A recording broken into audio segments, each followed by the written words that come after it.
जिंदाबाद जिंदाबाद। रोशनलाल गुप्ता जिंदाबाद जिंदाबाद जिंदाबाद जिंदाबाद।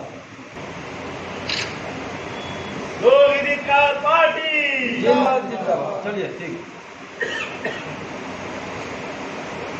लोक अधिकार पार्टी जिंदाबाद जिंदाबाद जिंदाबाद लोक अधिकार पार्टी जिंदाबाद जिंदाबाद जिंदाबाद लोक अधिकार पार्टी जिंदाबाद जिंदाबाद जिंदाबाद लोक अधिकार पार्टी जिंदाबाद जिंदाबाद जिंदाबाद लोक अधिकार पार्टी जिंदाबाद जिंदाबाद जिंदाबाद लोक अधिकार पार्टी जिंदाबाद जिंदाबाद जिंदाबाद प्रेम बहादुर गुप्ता जिंदाबाद जिंदाबाद जिंदाबाद रोशनलाल गुप्ता जिंदाबाद जिंदाबाद जिंदाबाद।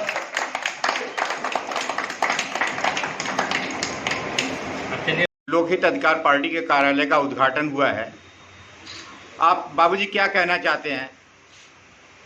हम आज अपने आप को सौभाग्यशाली समझते हैं कि मेरे कर कमलों द्वारा हमारे राष्ट्रीय अध्यक्ष जी ने, रोशन जी ने, फिर गांधी जी महासचिव ने लोकहित अधिकार पार्टी के इस कार्यालय का उद्घाटन करने का अवसर मुझे प्रदान किया। किसी भी पार्टी को चलाने के लिए कार्यकर्ता, कार्यालय, कार्यक्रम और कोष की बहुत जरूरत होती है। कार्यकर्ता मेन है, लेकिन कार्यालय बहुत जरूरी होता है। आज मैं गदगद हूँ कि उत्तर प्रदेश की राजधानी लखनऊ में हमारे पार्टी के कार्यालय का उद्घाटन हुआ है। हम अपने पार्टी के सभी पदाधिकारियों को हार्दिक बधाई, शुभकामनाएं प्रेषित करते हैं। धन्यवाद। आज हमारे बीच राष्ट्रीय लोकहित अधिकार पार्टी के राष्ट्रीय अध्यक्ष रोशनलाल जी हैं। रोशनलाल जी, आपके पार्टी का मुख्य उद्देश्य क्या है? हमारे पार्टी का मुख्य उद्देश्य शोषित, वंचित, पीड़ित और सामाजिक न्याय, जिसको समाज को राजनीतिक अधिकार नहीं मिला, उनको राजनीतिक अधिकार दिलाना हमारी पार्टी की मुख्य उद्देश्य है।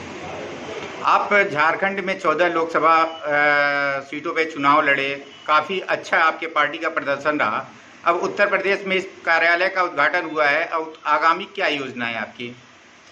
आज प्रदेश कार्यालय लखनऊ में उद्घाटन हुआ है पार्टी कार्यालय का, और आगे के हम लोग संगठन का विस्तार बहुत तेजी से करेंगे, ग्रास रूट पर भी चलेंगे और 2027 में हम लोग की पूरी ताकत लगाकर कम से कम 100 सीटों पर चुनाव लड़ेंगे। क्या किसी पार्टी से गठबंधन की भी आवश्यकता पड़ेगी आपको? अभी तो कोई संभावना नहीं है, लेकिन राजनीति के संभावनाओं का क्षेत्र है और देखा जाएगा कि क्या होगा।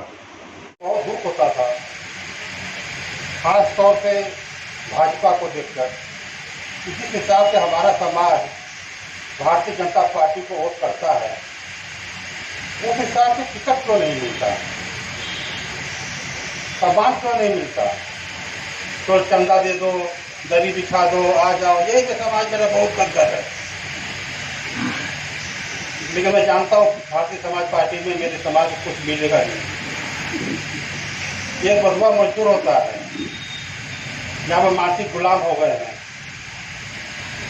तो हमने किया कि अब ऐसे इसको पाने के लिए अब एक राजनीतिक दल होना जरूरी है समाज का।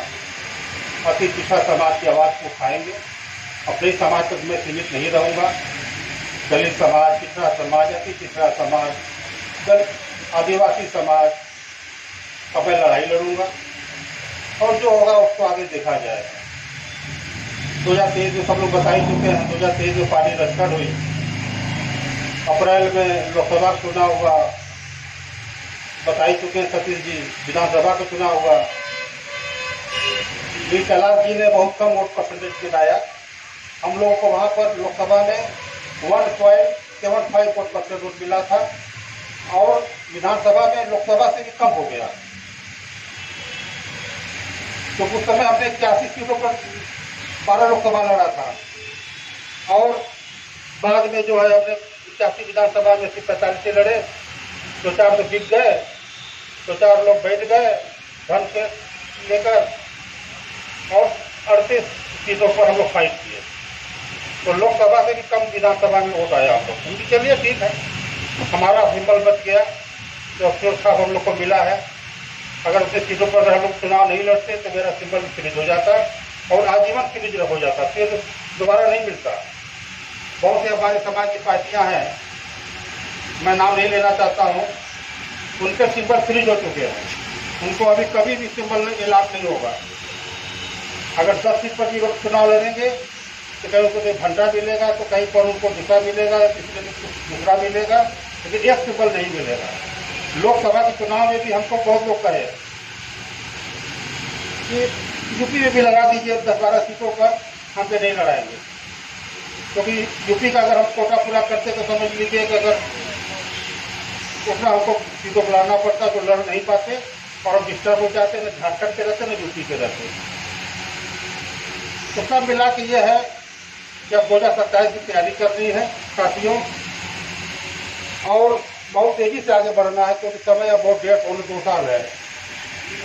अभी उत्तर प्रदेश में संगठन ना के बराबर है।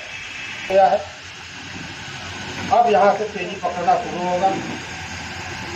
आप लोग सहयोग करिए, अति पिछड़ा समाज का आवाज़ उठाइए, वृद्ध समाज की आवाज़ उठाइए, उत्पीड़न का आवाज़ उठाइए।